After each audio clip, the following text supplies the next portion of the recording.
110 feet beneath the Atlantic, Navy divers aimed their underwater lights through the murky green water off Fire Island. What they illuminated shouldn't exist after 107 years underwater. The USS San Diego, America's only major warship lost in World War I, lay upside down on the seafloor. Her massive steel hull split and twisted like a broken toy. But inside her shattered compartments, something had survived that defied every rule of deep water preservation. Through a gaping hole in the ship's port side, their lights caught the impossible. Intact glass fixtures, undamaged dinnerware, and most shocking of all, crisp paper documents that should have dissolved within months of submersion. Hidden in the ship's magazines, live artillery shells, each packed with enough chemical explosives to kill anyone within 50 feet, still waited after more than a century underwater. This wreck held forensic evidence about July 19, 1918, evidence about an explosion that sent 1,183 American sailors into the freezing Atlantic just 8 miles from their own coastline. Evidence that would confirm the true sophistication of German naval warfare and reveal how enemy weapons had reached closer to American shores than anyone dared imagine. The USS San Diego was never truly lost. Her location, 8 miles south of Fire Island, had been marked on navigation charts since the day she sank in 1918. But what shocked modern investigators during comprehensive surveys beginning in 2017 was discovering that this century-old wreck had become an impossible time capsule. When Joint Navy University dive teams descended to the approximate coordinates, 40°30 N, they found the San Diego resting completely inverted, her superstructure crushed into the sandy bottom at a 15-degree port list, creating an underwater cathedral of twisted steel and shadows. The massive Pennsylvania-class armored cruiser, 503 feet long with a standard displacement of 13,680 tons, had settled with her keel pointing skyward, her cage mast and smokestacks driven deep into the seafloor. The first comprehensive dives had occurred just 1 day after her sinking, when Navy divers confirmed her identity by locating a 5-foot breach in her hull. But it was what modern investigators found inside this steel tomb that revolutionized underwater archaeology. Using remotely operated vehicles equipped with high-definition cameras, dive teams penetrated the ship's interior spaces and discovered preservation conditions unlike anything seen in maritime archaeology. Air pockets created by the inverted position had protected entire compartments from normal saltwater corrosion. Electrical lamp fixtures hung intact from overhead, or what had become the floor when the ship capsized. Wall switches remained in working positions. Fuse boxes showed their original labeling. Most remarkably, dinnerware and serving platters sat undisturbed in what had once been the officer's wardroom, as if the crew had just stepped away from dinner. The real archaeological breakthrough came when investigators spotted scattered papers in the ship's administrative spaces. These were original 1918 naval records, invoices, and memorandums. 162 separate documents bearing the ship's original name, USS California, from before her 1914 renaming. The 230 artifacts, now curated by the Navy's Underwater Archaeology Branch, included not just these impossible paper survivals, but electrical fixtures, steam valves, personal belongings, and a ceremonial U.S. Marine Corps Mameluke officer's sword. The preservation challenged every assumption about deep-water wreck deterioration. The San Diego's inverted position had trapped air and created unique chemical conditions that arrested normal decay processes. The anoxic environment inside sealed compartments had preserved organic materials that typically disintegrate within years of submersion. This wasn't just archaeological luck. The preserved evidence offered the first opportunity to compare official naval records with physical forensic evidence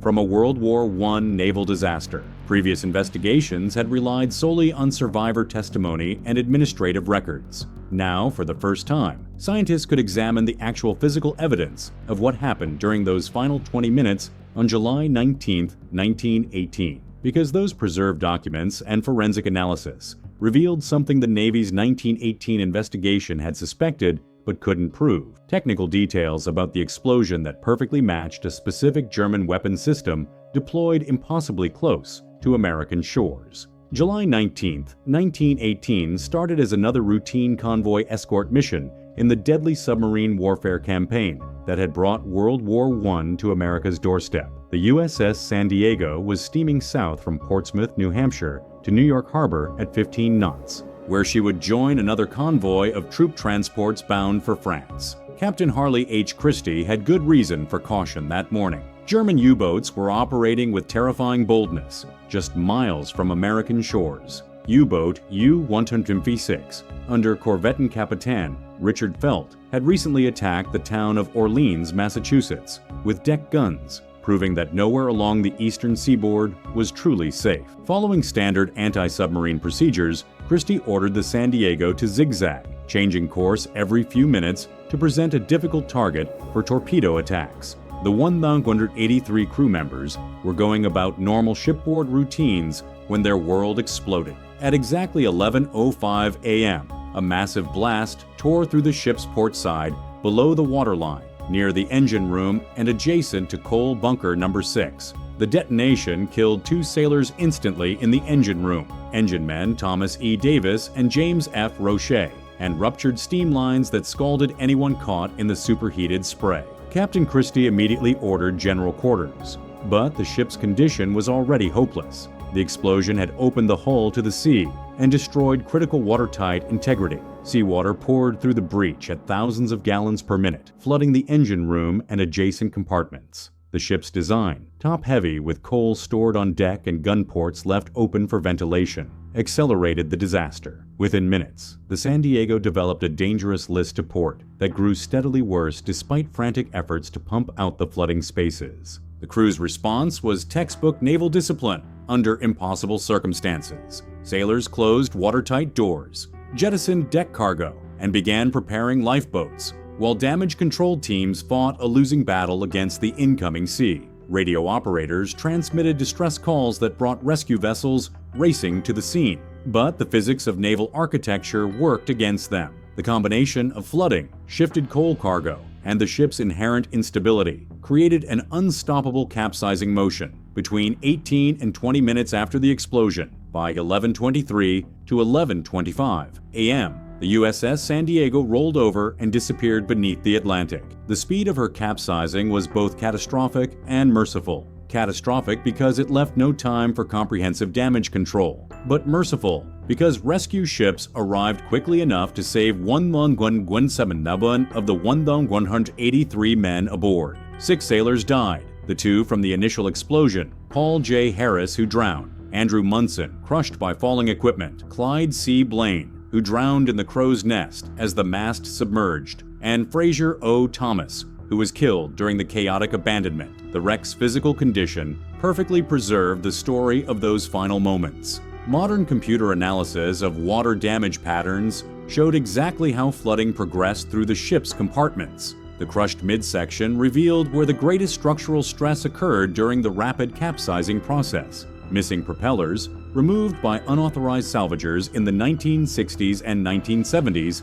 marked where the ship had settled stern first before rolling completely over. Every detail confirmed this was no accident or equipment failure. The blast signature, the location of hull damage, and the rapid flooding pattern all pointed to external attack. But the specific characteristics of the explosion suggested something more sophisticated than a simple torpedo strike. The damage was too precise, too devastating, and too carefully placed to be random. The attack weapon had left forensic evidence in the twisted metal, evidence that modern computer analysis would prove matched perfectly with declassified German U-boat records from the summer of 1918. The explosion site itself told a story that supported the Navy's 1918 conclusion, while revealing new details about German naval warfare sophistication. The damage pattern was too precise for a torpedo, too contained for sabotage, too devastating for equipment failure, and perfectly matched a specific weapon system the Germans had deployed in American waters.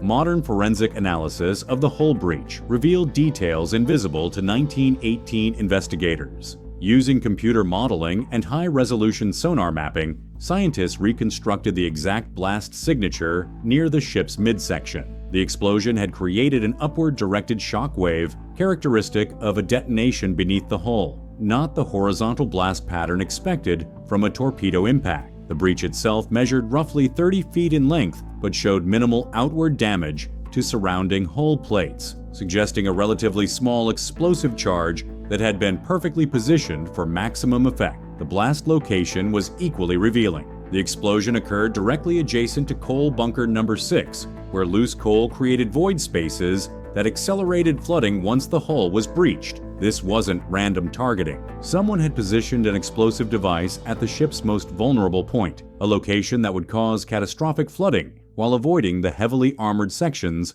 that might contain damage. The precision suggested intimate knowledge of Pennsylvania-class cruiser design specifications. Analysis of debris patterns on the seafloor confirmed the weapon type. The scattered wreckage showed characteristics consistent with a contact mine detonation, specifically matching the design of German EMC mines, known to be deployed by U-boat U-156 in the weeks before the attack. These mines were designed to detonate on contact with a ship's hull, using a relatively small charge position to cause maximum flooding, rather than structural destruction. The blast signature perfectly matched documented German mine technology, down to the specific explosive yield and detonation pattern. The most compelling evidence came from cross-referencing the attack location with German U-boat logs declassified decades later. U-156's war diary claimed credit for sinking a large American cruiser near Fire Island on July 19, 1918. Corvettan Capitan Felt had laid a pattern of EMC mines directly across the shipping lane used by American naval vessels transiting between Portsmouth and New York, a trap that caught the San Diego as she followed her predictable route. The wreck's interior revealed additional evidence of the mine attack's devastating effectiveness. Unexploded ordnance remained scattered throughout the ship's magazines. 6-inch artillery shells and 3-inch anti-aircraft rounds containing chemical explosives that had been armed and ready for combat when the ship sank. These shells, still chemically active after 107 years underwater, demonstrated how quickly the disaster unfolded. The crew had no time to secure ammunition or follow standard abandonment procedures. The 2018 Navy investigation definitively confirmed the 1918 Court of Inquiry's conclusion. Despite limited technology and immediate wartime pressure, the San Diego had indeed struck a German mine, making her the victim of sophisticated underwater warfare deployed impossibly close to American shores. The mine's placement revealed German intelligence capabilities that the U.S. Navy had dramatically underestimated. Enemy submarines weren't just attacking American shipping. They were studying American naval patterns and laying precision traps based on detailed operational intelligence. The discovery also highlighted fatal design flaws in the Pennsylvania-class cruisers. The ship's top-heavy configuration, open gun ports, and coal storage arrangements created multiple failure modes that a single well-placed explosive could exploit. The San Diego's rapid capsizing demonstrated how quickly modern naval warfare could turn routine patrol duty into disaster. The forensic evidence solved the mystery of what sank the San Diego, but revealed something more disturbing. If German U-boats could lay precision minefields so close to major American ports, how many other ships had been lost to weapons that were never detected? More than a century after her sinking, the USS San Diego serves as America's only World War I naval war grave, a protected archaeological site that continues revealing insights about early 20th century naval warfare, technological innovation, and the human cost of global conflict. Listed on the National Register of Historic Places in 1998 and protected under the Sunken Military Craft Act since 2004, the wreck faces ongoing challenges from unauthorized diving, commercial salvage attempts, and environmental degradation. The site has already claimed at least 6 lives. Recreational divers who underestimated the dangers of diving a military wreck containing unexploded chemical ordnance and unstable structures. Coast Guard investigations revealed that unauthorized salvagers had removed both propellers during the 1960s and 1970s, causing additional structural damage when one propeller was lost overboard and the recovery barge capsized. The preserved artifacts tell intimate stories of naval life that official records never captured. The items currently held in the Navy's Underwater Archaeology and Conservation Laboratory include not just military equipment, but personal belongings that humanize the crew's experience. Electrical fixtures demonstrate the Navy's transition from gas lighting to electric power. Steam valves and control wheels reveal the complex engineering required to operate coal-fired propulsion systems. The personal items, uniform pieces, dinnerware, silverware serving platters, connect modern visitors to the 1,183 men who lived aboard the ship. The most poignant artifact remains the ceremonial U.S. Marine Corps Mameluke officer's sword, its ornate design still visible despite decades underwater. This weapon belonged to one of the Marines assigned to the ship's detachment, men responsible for ship security and landing operations. The sword's preservation symbolizes military tradition, surviving disaster, a connection to the individual Marines who served during the ship's final voyage. Environmental monitoring reveals the wreck's continuing evolution as an artificial reef system. Marine biologists have documented thriving populations of lobsters, fish, and other Atlantic species that have colonized the ship's structure, earning the unofficial nickname Lobster Hotel among local commercial fishermen. But this marine ecosystem exists alongside persistent dangers. The ship's magazines still contain hundreds of rounds of unexploded chemical ordnance, artillery shells that remain potentially explosive despite 107 years of submersion. In 1995, Navy explosive ordnance disposal teams detonated one 6-inch shell to confirm that the weapons remained chemically active and dangerous. Recent technological advances continue revealing new details about the ship and her loss. High-resolution sonar mapping completed in 2017 created three-dimensional models accurate enough to identify individual hull plates and internal structures. These digital reconstructions allow researchers to study the wreck without risking diver safety, while computer analysis of damage patterns has refined understanding of the mine blast's effects. The data suggests additional artifacts may remain trapped in sealed compartments